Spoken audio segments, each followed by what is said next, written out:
So this is FirstCoast.tv, and we're here with Bill Belleville, an environmentalist, a lecturer, an environmental documentary filmmaker, a environmental writer, an author. And the lecture was packed. There was lots and lots of people who were very interested, and a lot of things you had to say about the environment here in Florida.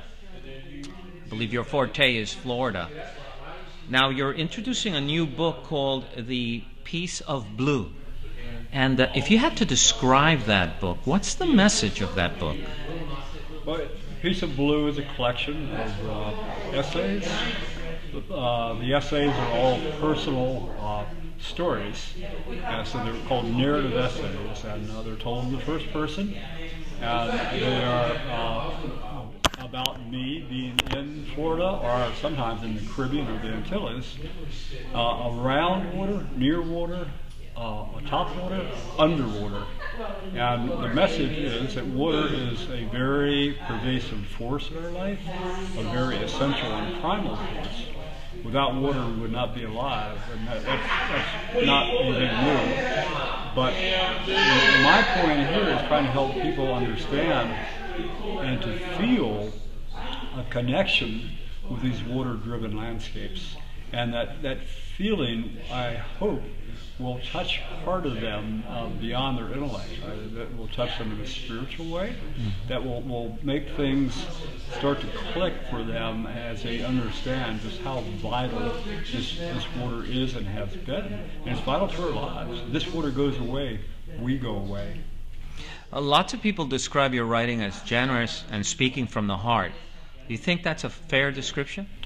I'd say so, yes. I mean, I don't make it up. I speak, it comes out of my heart. And, I'll use, I'll tell the story in the context of a story, of a narrative. But it's what I feel. And there will be some intellectual facts, some data woven into this. But how I feel, I would hope, would also be related to the fact that other people have the capacity to also feel. They may not feel like me, but they're going to have a feeling once they acknowledge the energy of water, once they acknowledge the energy of water-driven and water-themed places.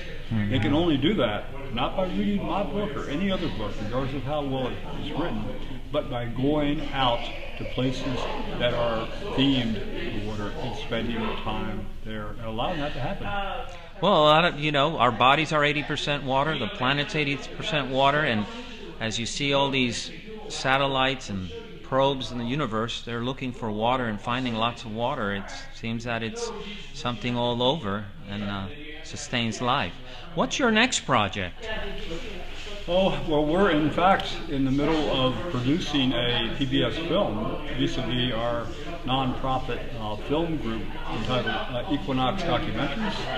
And the film is about springs, again, water, the value of springs, as well as the impending challenges and the very real challenges that in some cases will be the end of springs if we don't do something very soon. Some springs are drying up right now as we speak. More and more springs will dry up if we don't change our policies, we don't change our ways of managing springs. We have to acknowledge that every spring has a spring shed where rainfall replenishes those caverns inside the aquifer, and they replenish the spring itself. So without that acknowledgement, then we're not acknowledging that spring has a special place that it needs to keep itself alive. Okay. Here's my last question before we close this short interview. In the book, the Piece of Blue, you say it's a collection of essays. Does each essay have its own individual message, or would you say they collectively all have one message? There may be different messages there, but certainly the universal message throughout every story is that blue, that water in its many forms, even if it's no longer here, where it's shaped something in the landscape. Blue has a tremendous presence in Florida and in many other places such as the Caribbean, which is surrounded and inundated with water. And to be aware of that is to be aware of the fact that, well, if this is true, if this is universal, we should take a close look at the health of this pervasive resource, because if we're surrounded by it, if we're inundated by it, we'd like to keep this resource healthy. We'd like to keep it flowing, because what happens if it doesn't? Right. What happens if it goes away? What happens if it degrades? What happens that day when we turn on the faucet and no water comes out because we've reduced the springs to such a minimal flow that the aquifer won't even be able to produce water for us? Okay. I thank you very much, and good luck on your endeavor. I'll be looking forward to see that documentary when it hits PBS. Thanks very much. Okay.